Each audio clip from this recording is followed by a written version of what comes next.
Good morning, everyone. This session is titled India's Regional Security post-Pahalgam. So far, we have been discussing India's diplomacy and India's soft power in a global context. This session will focus on India's hard power in a regional environment. My name is Rahul Roy-Chaudhury. I am the Senior Fellow and Head of the South Asia Program at the IISS, the International Institute for Strategic Studies, where I have been for the last 20 years based in London. Earlier, I served in the Indian National Security Establishment and in a think tank in Delhi. I'm delighted to have this conversation with my dear friend and colleague, Dr. Professor Kate Sullivan de Estrada. Professor Sullivan de Estrada is the Associate Professor in the International Relations of South Asia at Oxford University. Dr. Sullivan de Estrada has researched and taught Indian foreign policy for over 2 decades and was recently on secondment as Principal Research Analyst for India in the UK Foreign, Commonwealth and Development Office. She has delivered expert testimony to UK parliamentary inquiries and engages across Whitehall and beyond on the UK's policy towards India. The way that Kate and I would like to structure this session is to make it beneficial for all of you here. So what we'll do is that for the first 20 minutes, Kate and I will engage in a conversation which will focus on 5 key questions related to the Pahalgam attack, the military conflict, and the post-Pahalgam context. After which we will open it up for questions and answers. And I can see already from the latter part of the last session, there will be several questions on regional security issues and India-Pakistan relations. But before I sort of begin to ask Kate the first of the 5 questions, let me just briefly put across 2 basic points in relation to what happened recently. And the Member of Parliament from India, Raghav Chadda, had sort of highlighted this as well. But firstly, I think it has to be very clear that in response, and this is important, in response to the horrific terror attack in Pahalgam in the Kashmir Valley a month ago, killing 26 people, mostly Hindu, male, and tourists, India launched massive missile strikes in Pakistan and Pakistan-controlled Kashmir on the night of 6th May, early 7th May. These missile strikes targeted 9 sites of terror organizations. This led to a Pakistani counter-response and subsequent exchanges of drone and missile strikes by both countries, alongside intense shelling across the line of control, the de facto India-Pakistan border in Kashmir, till a ceasefire was first publicly announced by US President Donald Trump on the 10th of May. Significantly, this 4-day India-Pakistan conflict was the greatest military escalation in decades. Both countries extended the target range of their missiles and drones beyond Kashmir, deep into each other's territory, as well as against respective military installations, including in Rawalpindi and in Indian Punjab. This risked escalation into a full-fledged war between 2 nuclear-armed countries.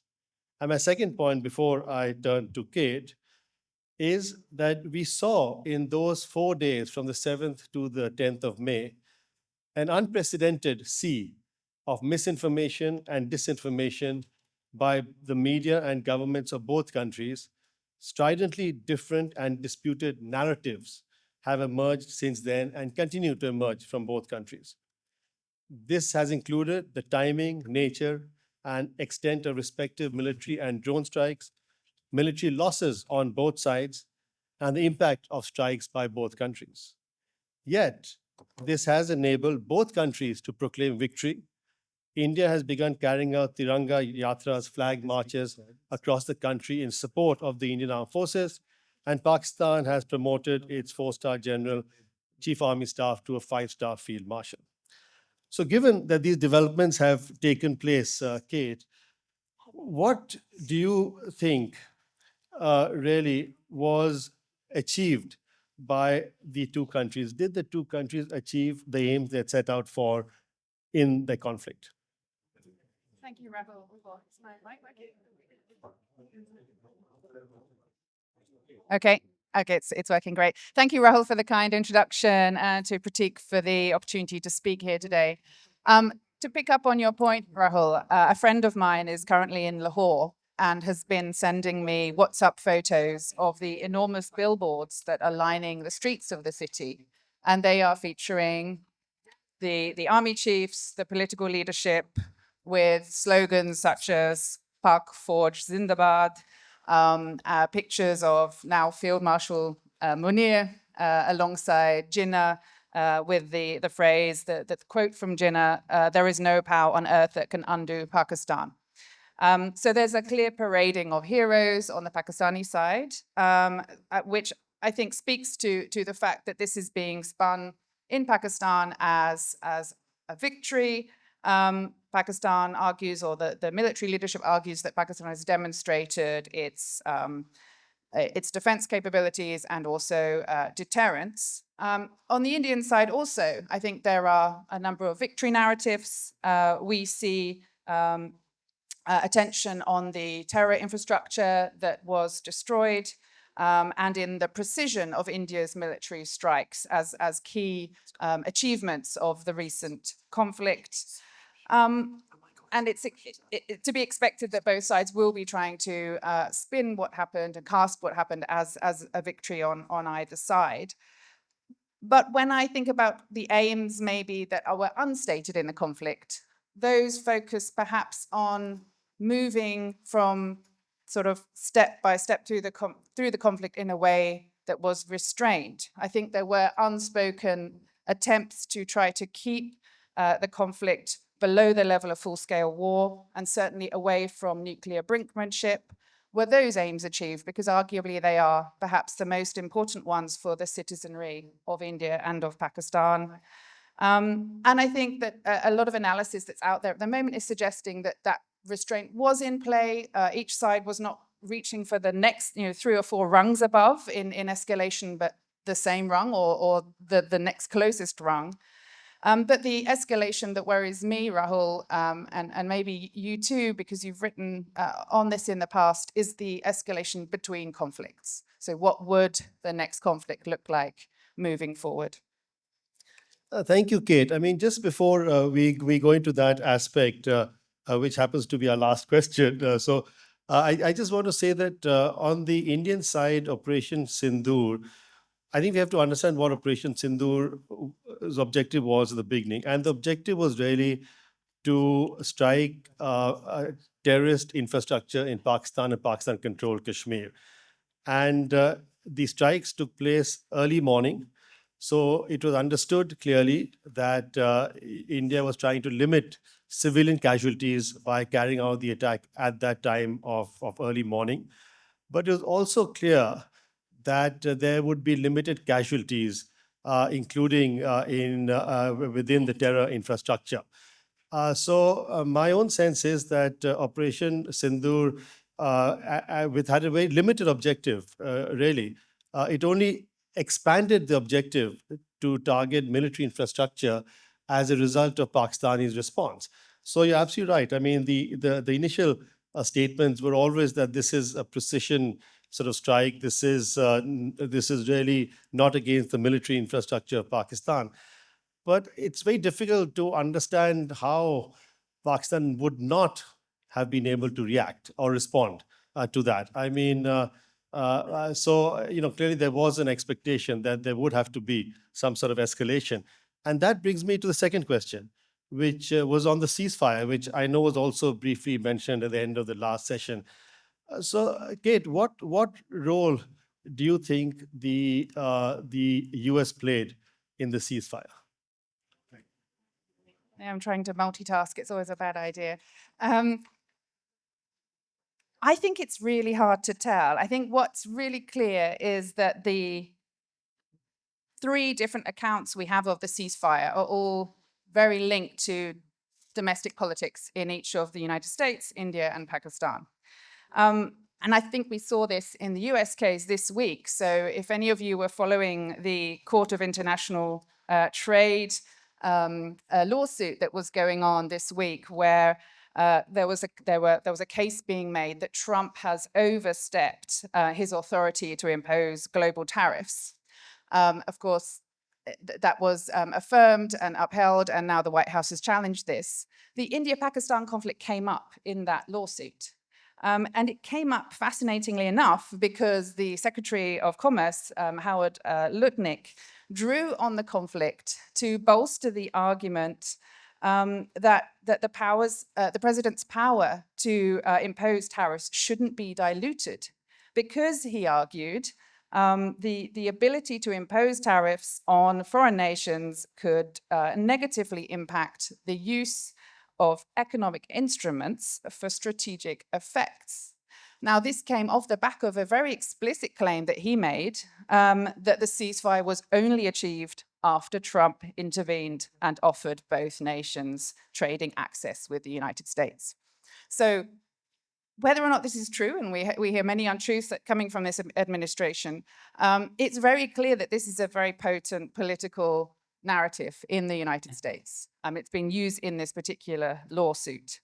And of course, off the back of that, we had a near immediate refutation from India's MEA, saying that no issue of trade or tariffs came up in the discussions in the leading up to the ceasefire, and a reiteration of the clear statement that it was direct contact between the Director Generals of military operations of India and Pakistan who agreed the ceasefire directly between themselves.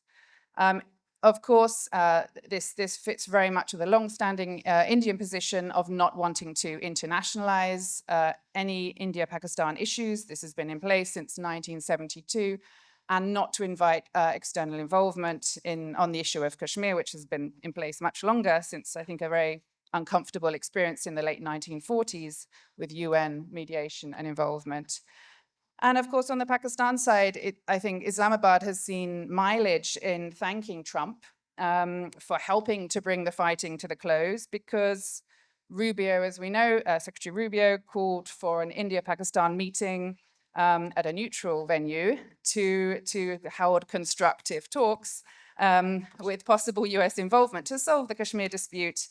And of course, the leadership in Pakistan would then spin this as, I suppose, success at re-internationalizing Kashmir.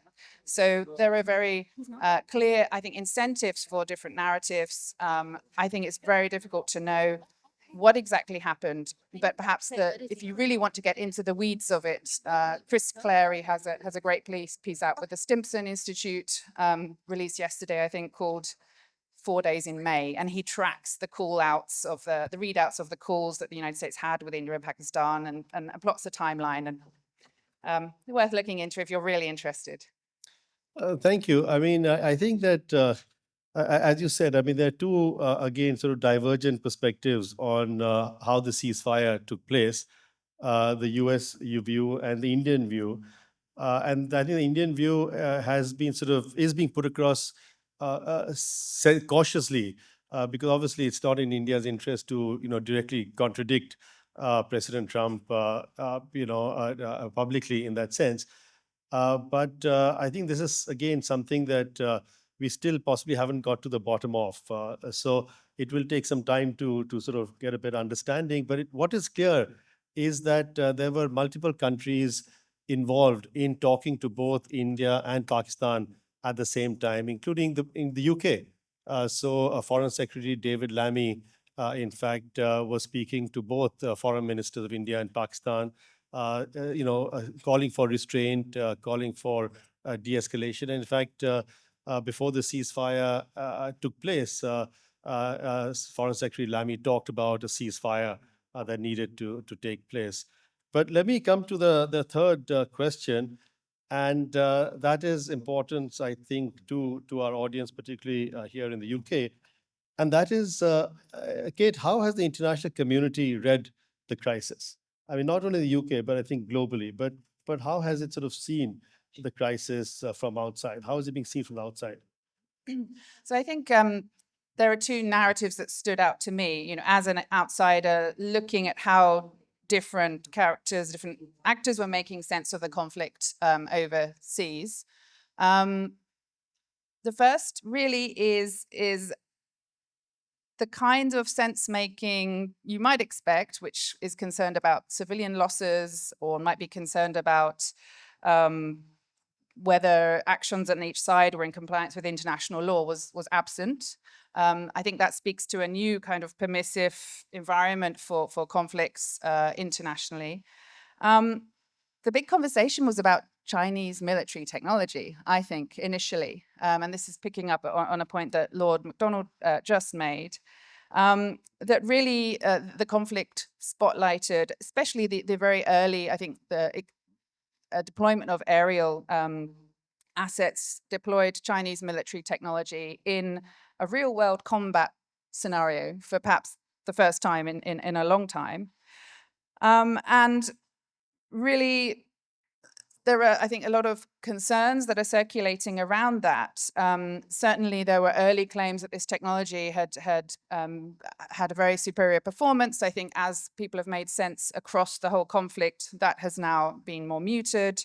I think probably the big concern now is if China is seeing Pakistan deployment of its military assets as a kind of showcase for its technology, what does this mean for that evolving relationship? I think we know that 81% of Pakistan's imported weapons come from China. And so does any future conflict automatically then become a testing ground for Chinese military exports to Pakistan? I think that's something that we need to watch and perhaps worry about. And I think the other issue here is what does this mean for growing confidence? If it's correct, I think share prices show there's growing confidence in Chinese technology. Will other countries in the region begin to make those imports and then develop defense dependencies on China as a result of that? So that's one big conversation. So let me just take another perspective on this and a slightly different view, looking at the broader beyond China. And my sense is this, and I'm looking as an Indian, I'm looking at how the international community sees the crisis in India. I think the international community clearly condemned the terror attack in Pahalgam, no question of it. Secondly, many in the international community, governments supported India's right to self-defense and supported Indian action without naming or describing what action it could be of countering terrorism. I think that's fairly acceptable. The third part is the more challenging, and that is that the international community did not and has not condemned Pakistan for the terror attacks. And there's a significant difference between what we've seen in the last few weeks and what we've seen before. I mean, I was in the government in 2001, 2002, when we had a nuclear crisis, where it was very clear, that there was condemnation of Pakistan on this, and Pakistan was urged to desist and make changes. So I sort of it is a concern, and that is why a delegation of Indian members of Parliament are going to be in the UK next week talking about it. But that raises another concern, and the concern is that if these members of Parliament are coming in, which I believe they are, to talk about how India and the UK can work better on countering terrorism, pushing Pakistan to desist from future terror acts, it is actually serving to hyphenate India with Pakistan, which is what India's diplomacy for the last several decades has tried to avoid.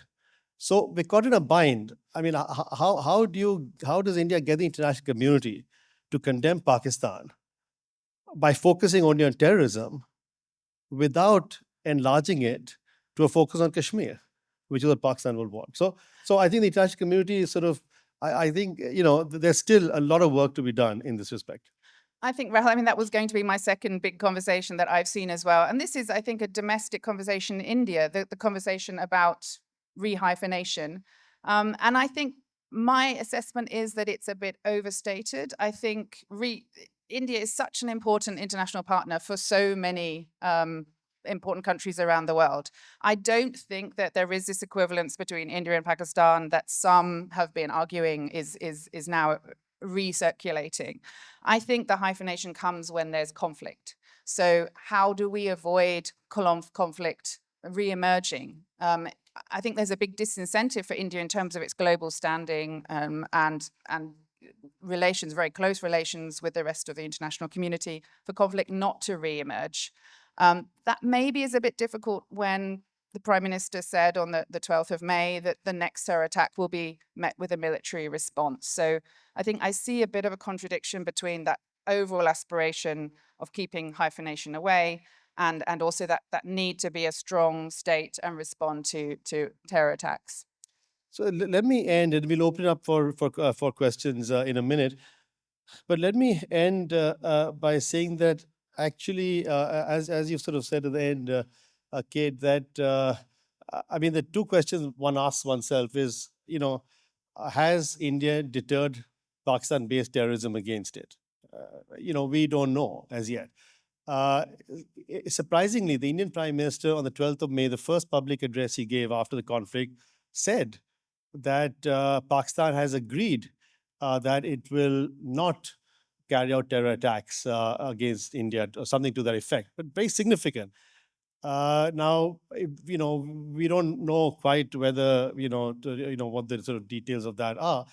But the second question is that today, India considers another act of terror, Pakistan-based act of terror, as an act of war. Pakistan considers India's abeyance of the Indus Water Treaty, which is seized as an existential threat, the sharing of the river water, the Indus water basin, as an act of war. So essentially, what we're looking at are two governments with hardened positions on both sides proclaiming military victory, both sides raising the level of escalation potential, which is worrying. So I think for us as an institute and for you, Kate, I'm sure it's not a question of if, but when the next crisis takes place. And a few hours ago, the Indian Defense Minister aboard India's warship said that the next crisis will automatically start with the use of the Navy. And that is very close to full-fledged military conflict between the two countries. But let's sort of open up now to all of you if you want to ask questions. I see two hands at the end, and I'll take two more later. Please, if we take two questions at a time, and then we can come back, and I see two others. If you could identify yourselves, please. Yes.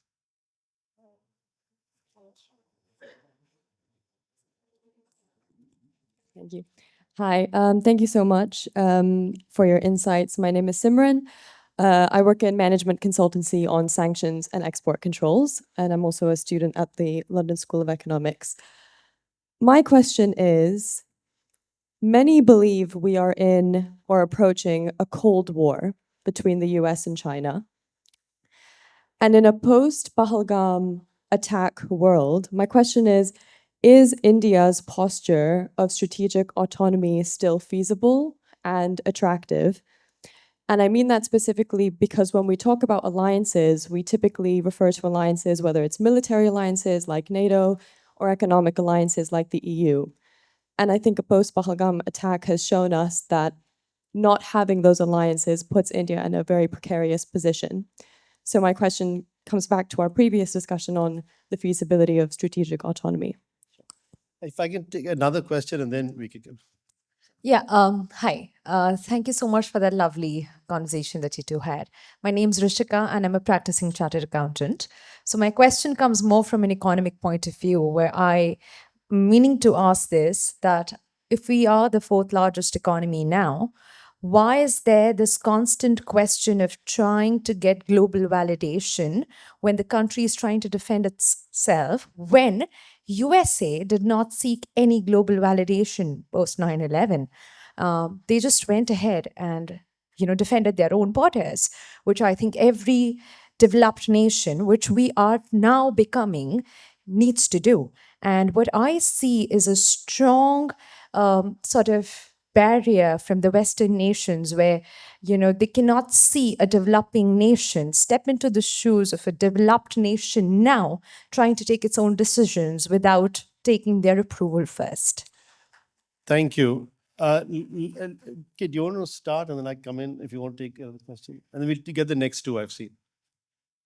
So I'm going to sound a bit like Nehru from the 1940s, but my view on India's strategic autonomy is that it's actually a force for peace internationally. I don't feel that India joining or becoming caught in a fixed alliance with the United States is a net good for the next however many decades this China-US tension will play out for. I think that multipolarity raises a lot of questions. Will power even be concentrated in states into the future? We're not sure. But I think alliances just breed more and more tensions with fewer disinterested partners to try to broker agreements. That's my view on the strategic partnership question. On the question of seeking validation, I mean, I have heard some criticism of the all-party delegation that's been sort of sent out to visit 33 important cities across the world, that it makes India look weak. This is not my view. I'm just reporting what I've heard and read from some quarters. And my sense that this is linked to a feeling that Pakistan perhaps got hold of the narrative during the conflict in a way that India didn't, and this might be responding to that. But I think there are a few other dependencies that cause problems for India. One of them is a big dependency on arms imports. So unfortunately, even if India is now the fourth largest economy, there will be limits to what can and can't be done in key relationships with the United States, with Israel, with other important countries that export arms to India, until the point that India is more independent with its own military-industrial complex at home. So it's not just an economic story, although that obviously does bring a great deal of power and agency to India. Just in my response, I mean, they're both great questions. On the first question of strategic autonomy, perhaps, I mean, possibly the reason why the international community has not condemned Pakistan, as I mentioned earlier in my remarks, is precisely because India is not part of any alliance structure. And if India had been, maybe that would have been, more forthcoming. It is striking, though, that we saw Pakistan's closest friends in this conflict. China, Turkey, Azerbaijan. The Pakistani Prime Minister is currently touring these countries. I suppose, one could argue that, well, actually, if India had been a part of an alliance, it may have been better. Having said that, I would still argue that, and this comes into the second question, I would still argue that, India, is the fifth largest, fourth largest, will be the third largest economy. It will have a much greater influence within the international community, within the globe, on issues like climate change, etc. I mean, you can't have a solution to climate change without India being involved in it. There's so many others, etc. Counterterrorism is now possibly the next big issue for India. But the point here is that, I don't think it's a question of validation, really. I mean, I think it's a question of how India acts and behaves. I mean, India should not be a rule breaker. It should contribute to being a rule maker. It should follow the rules, that are the international, sort of rules and law, etc. If we're talking about being a Vishwa Guru or a Vishwa Mitra, is the example we want to look at the Trump model? Definitely not. Is it the Russians? Definitely not. Is it the Chinese? Definitely not.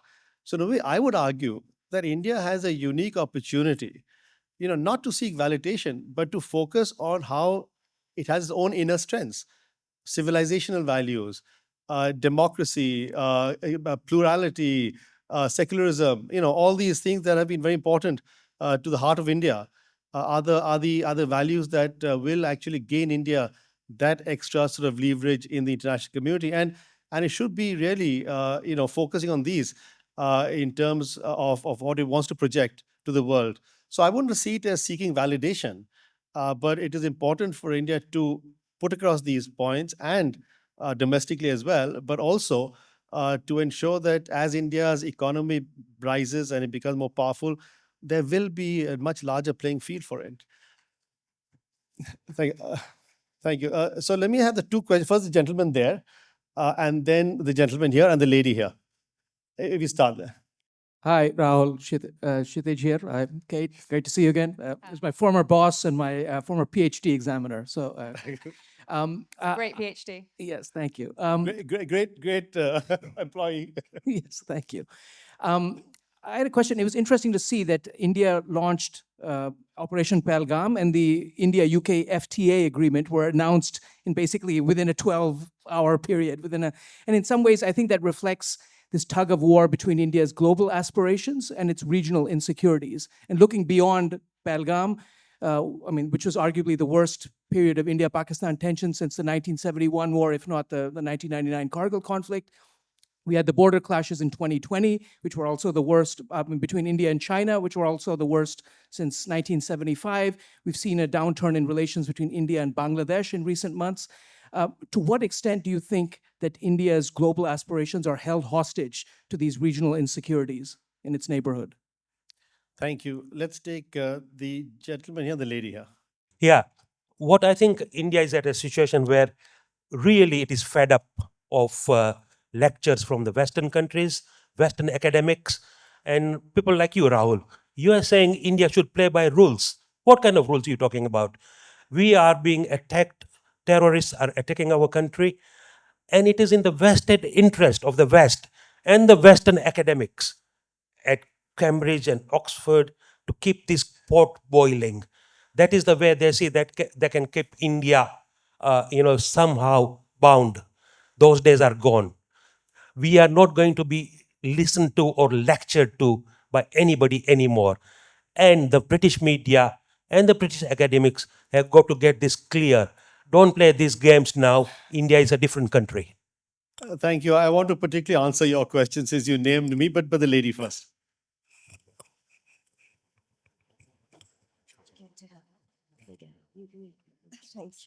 Thank you. Hello. My name is Shama Gupta. I'm a solicitor. And something that concerns me as a lawyer is the deterioration of respect for international law. If you look at all the wars around the world, and you talked about the international community not condemning Pakistan, for example, for whatever reason, there just seems to be a moral decline. And I think trying to look forward and find solutions. A question to you, Kate, really, is there an appetite globally amongst the superpowers to see how India has managed this issue, the Pahalgam issue, in a diplomatic way, in an ethical way, ethical governance, I think I'm looking for. Is there an appetite to govern ethically when it comes to decisions about war or hopefully anything to do with governance in due course? Is it too idealistic to expect maybe India, could it show off a little bit more about how it's managed that particular conflict and speak by action to say, look, there are alternatives to derogating the international rule of law, the moral decline, and it's there. We can see the wars everywhere. Is there an appetite, any hope?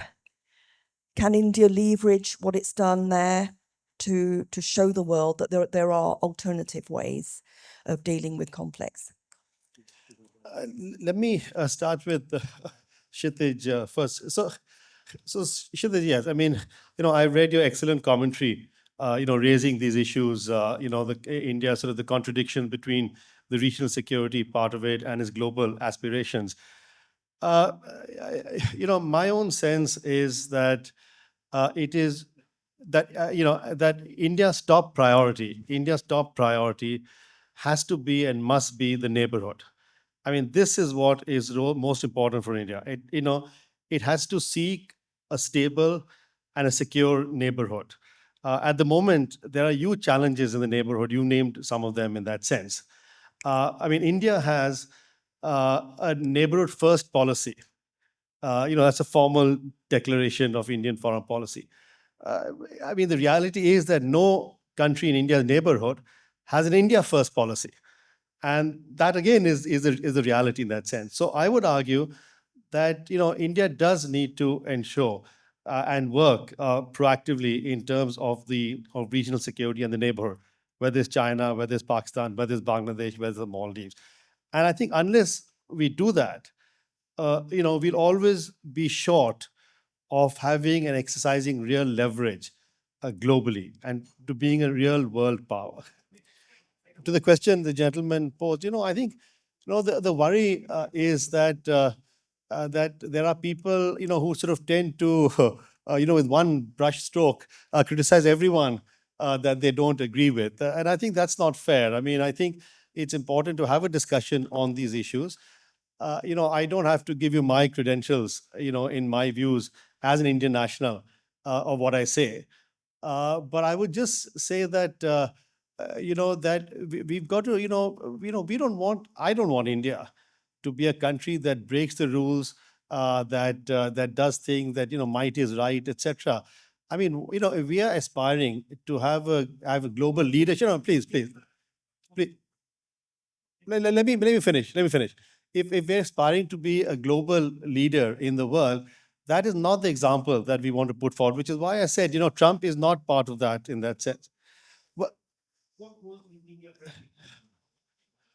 No, I'm saying that, okay, what rules are in India breaking? I mean, you are aware that there's a case in Canada that is taking place about extra-legal assassination, that there's a case in the United States that is taking place. I mean, I can go on and on, but I don't want to go on and on. We can have a separate discussion on it. But I just want to end this by saying that, that is not the example that we want. We want to have an example of India that is a rule maker and not a rule breaker. I would be clapping, Rahul, but as we've seen, I can't multitask, so I won't try holding the microphone. Just to sort of, I think you've handled Shesh's question really well. I don't have anything to add to that, but there is one sort of contribution I want to make just before we close that I think responds to the last two questions and also speaks to the gentleman in the previous panel who talked about India's ancient wisdom. And I think one very undersung contribution that India makes is through the thought of Ashoka, right? And in his edicts, he really pushes for something that I think is fundamentally important for everybody, and that is public deliberation. The ability to sit in groups with different communities, with different worldviews, and say what you believe, and to not have fear of saying that, and to listen and to be able to leave a conversation having changed in some way because you've learned from the interaction. And I think it's really important that we preserve that and allow people to put forward their different perspectives. And I think that is for me, one of the things that I've always found very attractive about India's philosophy, ancient Indian thought. And I think it's something that we can all cultivate in every space where we come together to discuss. And that would be an example for others to follow. Great. I think we're running out of time, but if I'm right, if you have a few minutes, there are three quick. Okay, if you're four quick points, and we'll respond quickly. We'll go left, right. The gentleman over there, I think. Yeah, the lady over there. Sorry. Thank you very much. Both conversations, the earlier panel and this one. Human rights advocate Bharti Patel, that's my name. What I'm concerned about, and I'm going to get to the question very quickly, is the talk at the moment on the conflict is very much biased towards the military might of the two countries. What we are not seeing is the humanitarian costs to both countries, India and Pakistan. My question is really going to be about the rule that India has broken over the Indus Water Treaty. This is using the resources as the tool for creating the conflict and direct impact on the humanitarian issue. Very quickly, this is, how do you feel, both of you, on the need to ensure that water doesn't become the tool for a war, and that... I have to stop you there. I've got two other people, and I've been told I have 2 minutes left. So quickly, if someone... Yeah, Yes. hello. Just quick one. Looking at the past history, India was divided by the British. Pakistan and India was formed. And looking to the future, I just feel sometimes the British people come in and tell us how we should, looking at the relationship between India and Pakistan, they don't really come in, help us. They just keep dividing, still dividing us. And I think in future, we need to make India one again. Maybe this is a love-hate relationship between India and Pakistan, and we need to come together and build the Pakistani economy, and that's the way forward for peace. Great. Last question, and it's yes, the gentleman there. Yeah, well, not taking much time, but yeah, I would like to ask that during the conflict there was a big war of narratives between both the countries, and when I look at for Britain, it has a big, along with the big Indian diaspora, it also has a big Pakistani diaspora too. So what role does the diaspora play in forming the narratives in a foreign land? Thank you. Okay, do you want to answer and then I'll come back and end? Yeah. So maybe I'll take the IWT. So I've been teaching a course on the international relations of South Asia for 15 years now at Oxford, and the Indus Water Treaty was always the bright spot in the bilateral. It was the only sort of treaty that, okay, there were threats and there were bumps along the road that had continued sort of unabated since 1960. And I think that this recent whether you call it being called into abeyance or suspension, I think effectively it's a suspension, is quite new and it really has, I think, brought the treaty into the wider context of conflict for the first time. My view is, of course, it's worrying and resources shouldn't be used as a weapon of war, but my sense is that there is a strategic purpose to doing this. India has been trying to negotiate parts of the treaty for some time, and Pakistan has not wanted to reopen the treaty for negotiations. So there may be a way in which this suspension is really leveraged to open up some of those issues of dispute. Optimistically, it would be great if we could see forward movement to an opening of negotiations. Realities on the ground and in rivers change all the time. So it does make sense, I think, to revisit from time to time. And it would be great if that could happen as a result of this suspension. But I think it would be even better to keep it separate from conflict. However, having a range of diplomatic tools to respond to terror attacks is also important. So it's a tricky one, I think, to give a definitive answer on. So very briefly, I mean, I think on the Indus Water Treaty, this is the first time India has taken such action. It is not breaking the law in that sense. It is holding the treaty in abeyance. It has not suspended it. It has not abrogated it. But the ramifications of this are going to be serious. And I come back to the international community. Within the next 2 to 3 years, when India will be able to actually control water flows into Pakistan and disrupt during or sort of decrease during the dry season. At the moment, the Kharif crops are being planted. So water is important to Pakistan. The monsoon hasn't yet come. The Rabi crops in winter again. When these disruptions take place in the next 2 to 3 years, when we really see it, how will India engage with the international community on questions that will be asked? The second and other question on the military part of it and how India moves forward. I think that there is on the UK side, in the UK clearly has strong interest in Pakistan as it has in India. The interests are very different.